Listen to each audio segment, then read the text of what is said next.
Takže čus majstri, ja vás vítam u dnešného nového videa a v dnešnom videu sa pozrieme na recenziu zváračky od firmy Powermat a je to konkrétne model 230T.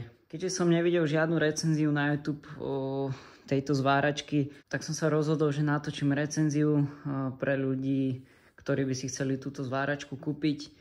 Jedná sa teda o zváračku, ktorá dokáže zvárať 3 základnými spôsobmi, a to teda MMA, čo je zváranie obalovanou elektródou, MIG-MAG, klasické COčko, argon, prípadne zmesi týchto plynov a ako tretie lift TIG.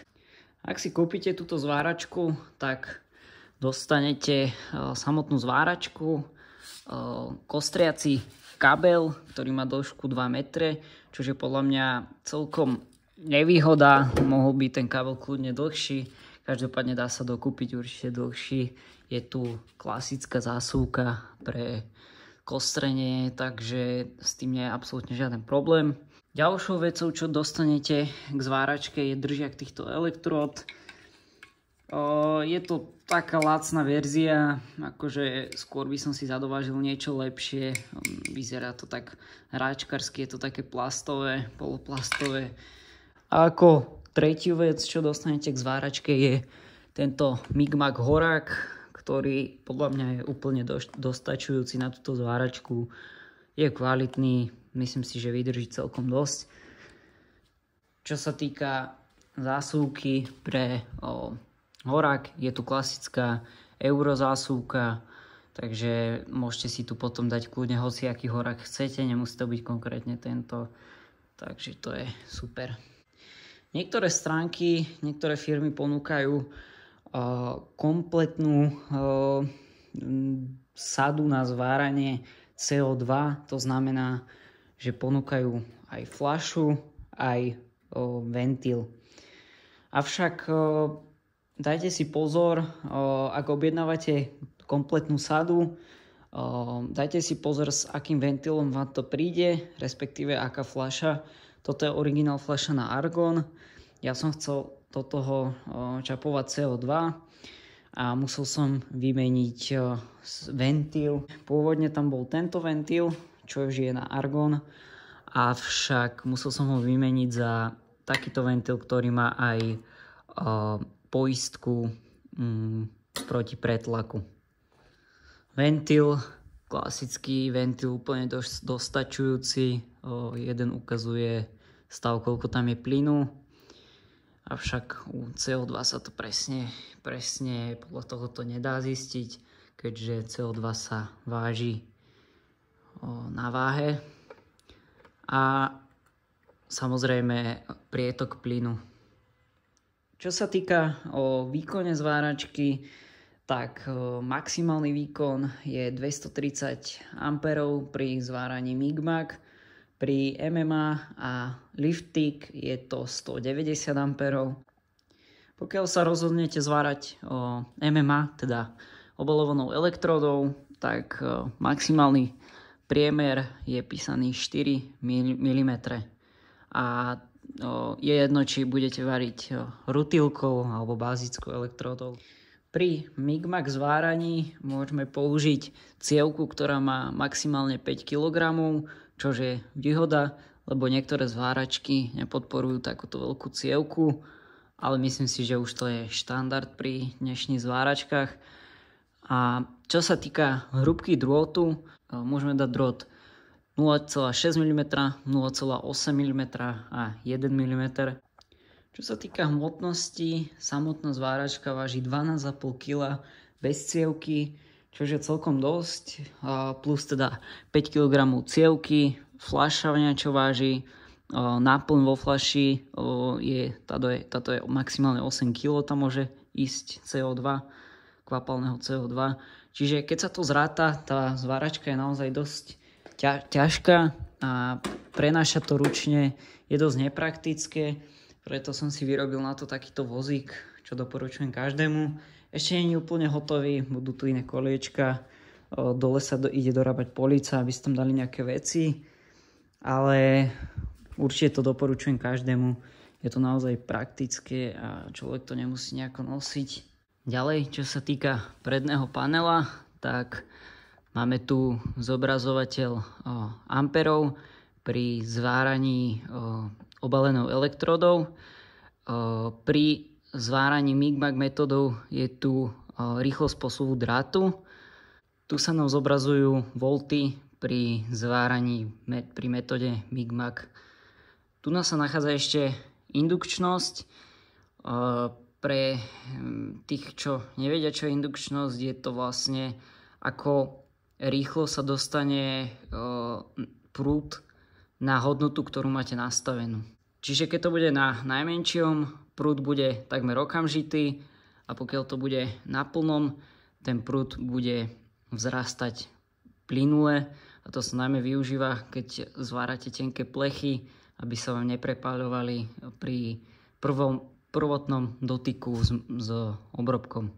Ďalej sa tu nachádza tlačidlo prepínania metód samozrejme, čiže dole je MMA, obalovaná elektroda, takto je MIG-MAG, čiže klasické COčko a dohora lift-tick.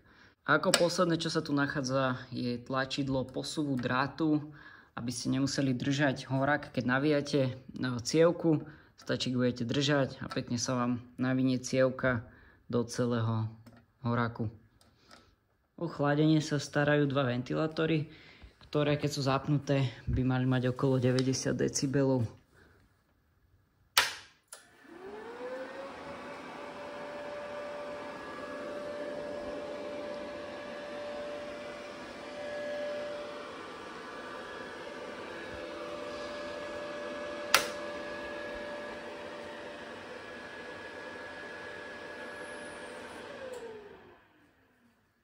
V zadnej časti sa nachádza tlačidlo zapínania celej zváračky, prívod plynu a tabuľka zaťažovateľa, ktorý si môžete pozrieť. No a to by bolo asi všetko o tejto zváračke a už sa iba pozrieme, ako táto mašina zvára. Takže poďme na to. Takže ako prvé budeme zvárať obalovanou elektrodou a je to rutilka s priemerom 4 mm.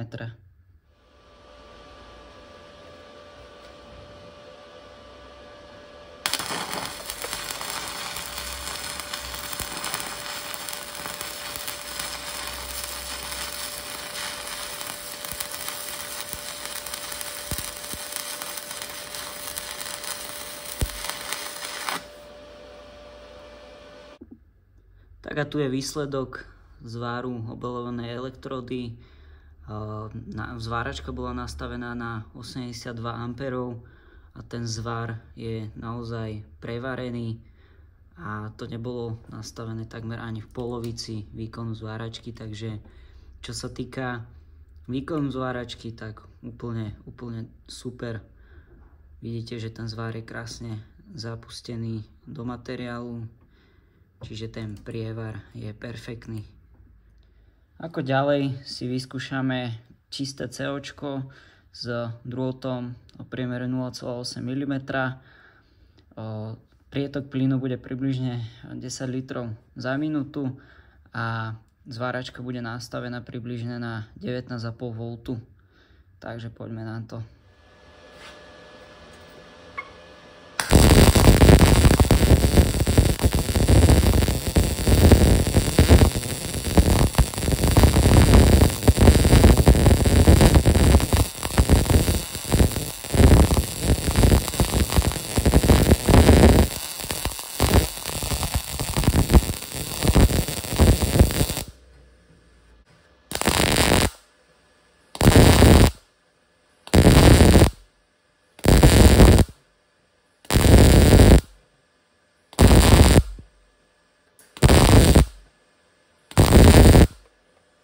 No a výsledok zváru je nejaký takýto. Kľudne mohla byť väčšia voltáž na takýto posun drátu, ale zvára to naozaj krásne. Tu sú ešte nejaké bodové zvary a myslím si, že zvára veľmi pekne. A ešte si vyskúšame COčkom zazvárať kútový zvár. Takže poďme na to.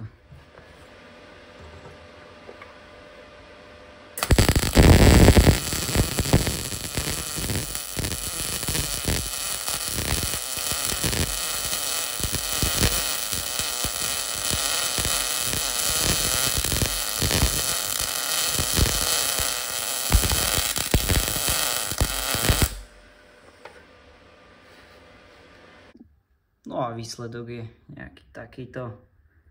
Naozaj krásne varí. No a to by bolo asi všetko k tejto recenzii na túto zváračku. Ak máte akékoľvek otázky, určite napíšte do komentára. Ak sa vám video páčilo, určite nezabudnite dať like, koment, odber. Ja sa s vami lúčim. Uvidíme sa u ďalšieho videa a čaute.